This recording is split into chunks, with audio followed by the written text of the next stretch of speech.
David নামের এই ছেলেটার একটা চমৎকার সুপার পাওয়ার আছে। শুধুমাত্র কল্পনা করেই সে যেখানে খুশি সেখানে চলে যেতে পারে। আজ থেকে 4 বছর আগে ভুলবশত সে নিজের এই ক্ষমতা সম্পর্কে জানতে পেরেছিল। তারপর থেকে প্রতিদিন প্র্যাকটিস করতে করতে সে বর্তমানে নিজের এই পাওয়ারের উপর সম্পূর্ণ নিয়ন্ত্রণ নিয়ে এসেছে। যখন তার টাকার দরকার হয় তখন সে সোজা তার শহরের সবচেয়ে বড় ব্যাংকের লকারের ভেতরে চলে যায় আর অনেকগুলো টাকা নিয়ে নিজের বাড়িতে ফিরে আসে। তাই পুলিশ কখনোই তাকে খুঁজে বের করতে পারেনি। তো রোলেক্স নামের একটা গুপ্ত সরকারি সংস্থা আছে যারা মানুষের সুপার পাওয়ার নিয়ে গত 20 বছর ধরে কাজ করছে। আর আজ পর্যন্ত তারা মোট 5 জন জাম্পারদেরকে ধরে মেরে ফেলেছে। তখন তারা নেমে পড়েছে এই নতুন জাম্পারের খোঁজে।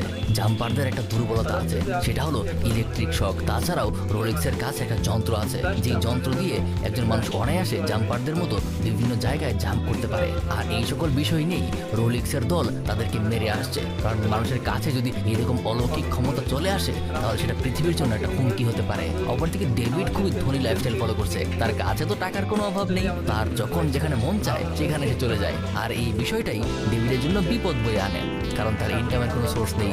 সেখান থেকেই লোকাল অথরিটির তার উপর আসলে সন্দেহ হয়, যার কারণে সেদিন ডেভিড যখন তার বাসায় ফিরে আসে তখন সেখানে সে রোলেক্সকে দেখতে পায়। কিন্তু ডেভিড তাকে গুরুত্ব দেয় না, কারণ সে মনে করে রোলেক্স তাকে কিছুই করতে পারবে না।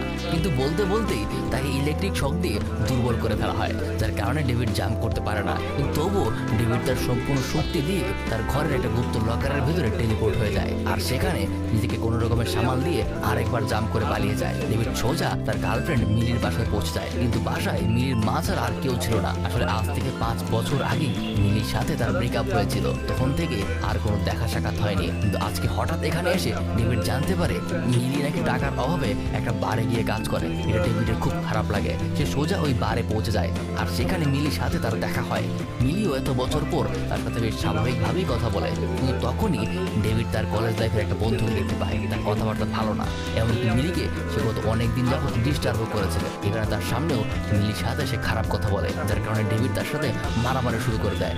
এক পর্যায়ে ডেভিড তার সেই বন্ধুকে বারের বাইরে গিয়ে তাকে নিজের সাথে করে একটা ব্যাংকের লকারের ভেতর নিয়ে জাম্প করে আর তাকে তার কাজের জন্য ছেড়ে দিয়ে ওখানে রেখেই আবার মিলির কাছে ফেরত চলে আসে। কিন্তু সে সর্বোচ্চ চেষ্টা করে কেউ যেন তার পাওয়ার সম্পর্কে জানতে না পারে। মিলি এখনো কিছুই জানে না।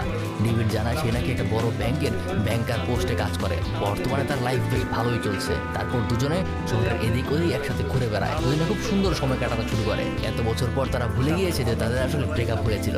ডেভিড মিলিকে নিয়ে এমন জায়গাতেও ঘুরে বেড়ায় যেখানে ঢোকা সম্পূর্ণ নিষেধ, কিন্তু সে এদিকেও সাবধান থাকে যেন মিলি কিছু জানতে না পারে। এভাবেই তার একটা দরজায় গিয়ে পৌঁছায় যেখানে ঢোকার নিষেধ। তাই ডেভিড মিলির চোখের আড়ালে গিয়ে এই দরজার ভেতরে জাম্প করে আর সেখানে একটা নতুন মানুষের সাথে তার দেখা হয়। সে জানায় সেও নাকি তার মতো টেলিপোর্টার। আর একটু আগে সে রোলেক্স অফিসারদের হাত থেকে পালিয়ে এখানে লুকিয়ে আছে। এই ছেলেটার নাম গ্রিফিন। বলতে বলতেই